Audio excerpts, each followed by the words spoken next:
Our Eddie's Icon awardee is Miss Eva Dare. Maraming salamat po at magandang gabi sa inyo lahat, sa ating lahat. Talagang nakakakaba. Wala akong masasabi kundi magpasalamat sa bumubuo ng Speed, ng Eddies, at ibinabahagi ko rin po sa lahat ng mga veteranong kagaya ko, ay hindi sa gera, kundi sa teleserye, sa pelikula. Ibinabahagi ko rin sa kanila lahat ang napakagandang karangalan na ito na pinagkaloob niyo po sa akin. Marami pong salamat. Pahabol din ito sa birthday ko dahil nag-birthday ako noong June 28. Salamat po. 78 ako nung araw na yun. Sir Leo Martinez.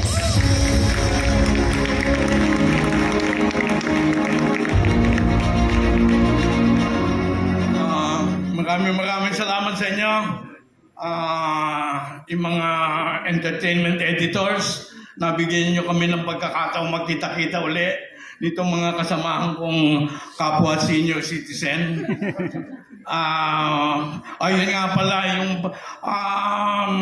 yung mga senior citizen, kagaya namin ngayon, ay dapat inuuna ninyo sa mga schedule. Tama. Para kami lobat na pagdating ng mga ay naglo-lobat na kami. At saka sabi nga kwentuhan nga din sabi nga ni Eva at saka malamig dito ay madalas ako maihi. Gayon pala matatanda. Kanya ako'y tinanong kung ano daw ang secret kung magiging icon, sabi ko dapat ibuhay ka. Para matanggap mo yung lintik na icon na yan. Kaya maraming salamat sa inyo. Maraming salamat sa Eddie. Miss Gina Alahar.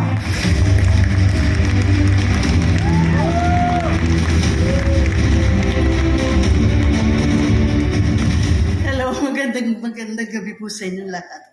Iba-iba po ang klase ng seniors. Merong seniors na inaantok na ng alas 9 ng gabi, pero meron naman ibang seniors na pwede pang lumaon hanggang mamaya. Kaya pa.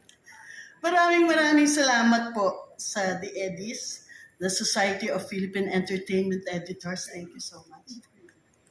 I was asked kanina by Mr. Fu kung ano ang pakiramdam to receive an Icon Award. Ang sabi ko, ibang pakiramdam kasi iba yung pakiramdam ng nakikipag-compete ka sa kapwa mo artista para sa isang trophy.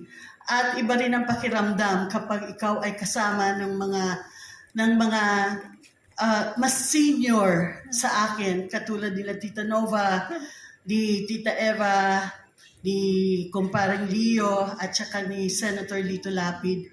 Iba ang pakiramdam dahil ino-honor yung achievements namin at ang contributions namin para sa movie industry. Maraming salamat for honoring us tonight. At itong award na ito, itong trophy na ito, ay inaalay ko hindi lamang sa aking mga anak na si Ryan, si Jeffrey, at saka si AJ, at ang kanilang mga asawa, si Kathy, si Rosetti, at si Jelly, kundi ito ay para sa aking 8 apo. Kay Catalina, kay Luis, kay Rocio, kay Bini, kay Gas, kay Pepper, kay Zephyr, at saka kay Ikaya. Naghihintay sila bukas. Ito'y nakalagay sa dining table para pagising nila, makikita nila ang award ng lola nila.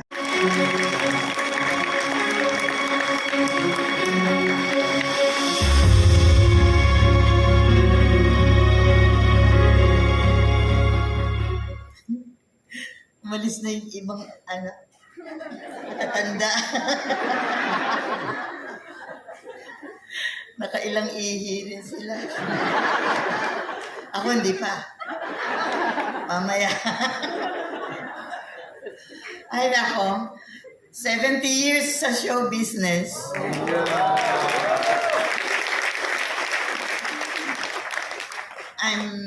78 years old. At salamat matatapos na rin ang chismis na may anak ako kay Fernando Podio.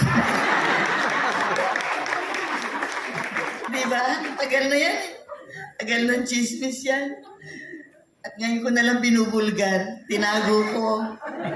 Hindi ko totoo yun. Well, anyway, thank you so much.